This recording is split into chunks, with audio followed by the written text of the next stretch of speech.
Hello po! Welcome to channel ko. No baru kayo to'y Tirso tinagang ko. Nabayagan nga to'y at States ka makasawa pa Ilocano. It is Asian American, Native Hawaiian, and Pacific Islander Heritage Month. I am very proud of my Filipino heritage, and I think it's important to bring some of that onto the channel. I did actually just get back from a trip there last month. Here is our village. I am from a province called Pura, close to Tarlac. It's about 2 hours north of Manila. Look how cute this goat is. In Filipino culture, Spam plays a big part, not just because it's used in recipes, but also not every household has a refrigerator, so Spam is great because it doesn't need to be refrigerated.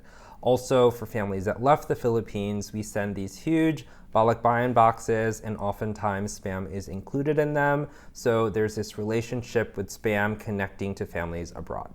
To honor AANHPI Heritage Month, I thought it would be fun to redesign the Spam label. I will say that this is more of an exercise versus a true redesign simply because I'm not solving any design problems. I just want to show you how simple references of the past can break away your view of a design and ultimately inspire different ideas. This is my preferred design style, which is why I do it so often on the channel. It's also easy, so let's start off easy. Here's the packaging. The dimensions are small, so I apologize that this is so zoomed in. First, I'll turn everything black and white. Swiss poster design, the default is usually Helvetica. Here I'm using Neue Haus Grotesque, which is technically the original Helvetica. All right, we need to kern. I'll change the subhead. All caps is fine, but I can add some contrast by switching this to title case. Granted that I'm not working with the true dimensions of the packaging, I'm going to anchor these to the left. Swiss design utilizes a lot of white space, hence the gap. Swiss design also loves a line to call attention to things, so let's add one to draw attention to the tagline. Last, we have our subordinate copy. Nothing else is centered, so I'll left align it. Let's go full black for now, and that's it. So simple. In Swiss poster design, there are some elements of drama with big letters, so let's try an option in that direction. Starting with the logo, I'm going to use a big S, and then Spam can go underneath to give the S context. On the other side, I'll use a line to give the rest of the content something to align to. Sorry, just kidding. We can add our tagline. I'm using the Roman weight instead of bold for contrast. The last option, I didn't use the photo, so I'll use it here. This nicely aligns with the baseline of Spam on the left. I'll mimic the line above to anchor the rest of the info. This one is thinner to also create contrast. The licensing can go at the bottom and then serving suggestion above. Great. Let's look at the two options. With some simple changes, I think it's already a nice departure from the original, but we did lose the branding. So let's add back the main brand colors. The rest of the text can run in white. This is predominantly blue and yellow, which is true to Spam. This is a personal preference. For me, it's giving Advil. Looking at the original packaging, the color distribution isn't predominantly yellow and blue. There's quite a bit of red in this area, and then the tone of the sandwich overall leans red. So if we go back, I'll add some red. For the first one, since we use the line to call attention, I'll turn that red because those who choose red choose to be noticed. For the right option, I'm going to swap the line with a thick red bar, and the text can fit nicely inside.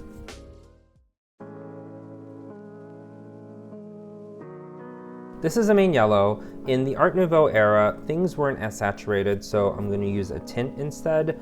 For anyone that likes to be technical, here's a quick vocabulary lesson. A hue is another word for color. Tint is any lighter version of that color, and shade is any darker version. The Art Nouveau era utilized a lot of flourishes and ornaments, something like this. The navy is too dark, so I'm going to use a tint of that as well. It needs some separation from the background. We can fix that by adding a border with a polite amount of thickness to it in the original navy. From here, we can duplicate it on the bottom. We've created this sort of frame. To close it off, we can use lines on the two sides.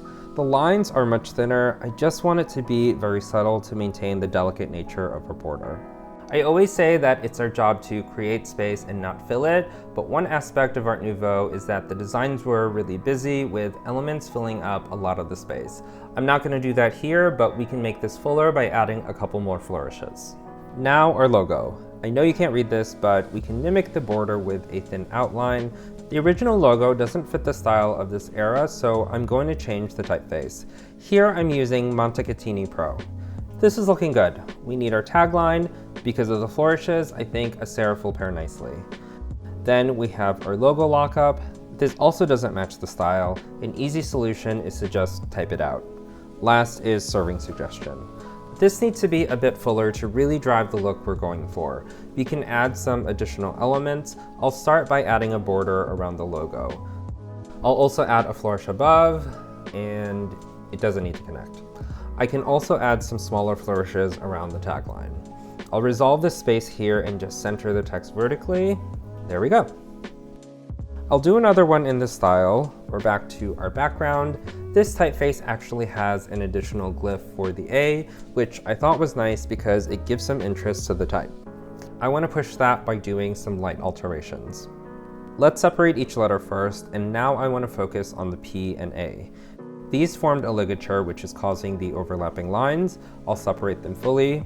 I did like the fact that they were connected. I can customize the tail to bring it in front, and now they're friends.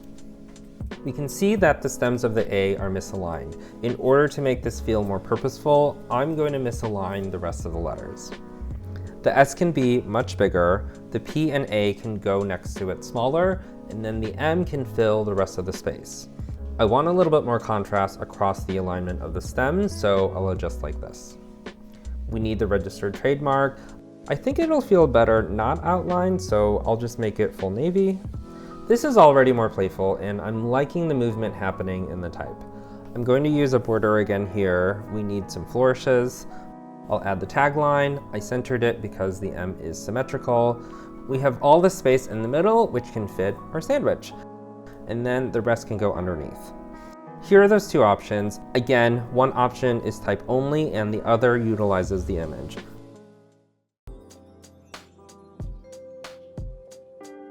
You don't need to go that far back in history to reference periods. If you remember, when iPhone first came out, all of the icons tried to reference the real world, which is called skeuomorphic design. To follow after, around 2013, everything went flat, so let's try an option in that direction. I'm gonna keep the main logo. For the tagline, the typefaces being used back then were commonly Roboto, Open Sans, Source Sans, even Lato. Here I'm going to use Product Sans. You've definitely seen this typeface before. Can you guess where? You are correct if you said Google. So here our sandwich can go below. We need our subordinate copy. I don't want to anchor this to the sandwich, so I'm going to leave it centered. I only put the sandwich here as a placeholder. Flat design doesn't really focus on images, so I'm gonna remove it, and we're gonna create a flat version of our sandwich. We start with the buns. I'll add some sesame seeds. They're so cute. Then it's onions, tomatoes, our Spam patty, some lettuce, and last, cheese. I think something like this is really fun. You still get Spam, we're honoring their branding, and it's super approachable.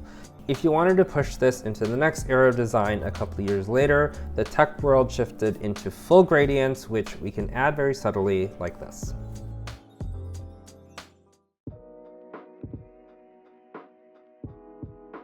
I always tell people to travel or go to a museum for inspiration. I recently went to an exhibit and they had a Barbara Kruger poster. If you're not familiar with her work, she does a lot with activism. Everything has a red border with white Futura text on a black and white image. We can easily recreate that aesthetic for this as well. Here is our red border. We need a black and white image of Spam. For our main logo, we're referencing her posters, which is styled very similarly like this. Our tagline will also be in Futura, white type on a red background. We do have the rest of our info. I don't think it's really meant for messaging, so I want to treat it differently. They can just anchor to the bottom corners. We need to push readability here by darkening behind the text. I think I should also go up a white. And here is our Barbara Kruger Spam. I mentioned that the point of this is to inspire different ideas. Part of exploring is going on the journey. For some of you, perhaps this reminded you of the brand Supreme, which uses a similar style for the logo. For me, it reminded me of another activist, Shepard Fairey, who also uses red, black, white, and Futura. Some of you might know his work from Obey Clothing. So he uses a black border and a white border inside. You can't see the white border right now, but you will. Our main logo will go on the bottom. This type I grabbed from the last example, but Shepard Fairey's use of Futura is a condensed bold. It's really important when doing something like this to really nail the type to what you're referencing. This top area is obviously reserved for our sandwich. I'm going to stretch it to fill the space a little more. His style is very tight, so I'm going to reduce how wide this is, and then our sandwich needs to be all white. I'll add the tagline and the rest of the info. Here are all of the options now in the context of the can. Comment below if you have a favorite. For me, I really do enjoy the flat design option, sans gradient. I also like the Victorian options. They feel more elegant, which is a nice juxtaposition for a product that isn't so commonly perceived as elegant. I really enjoyed this. Remember, understanding design history opens up a lot of opportunity in your exploration. Keep on creating, celebrate your heritage, and stay inspired. Salamat po. I'll see you in the next video.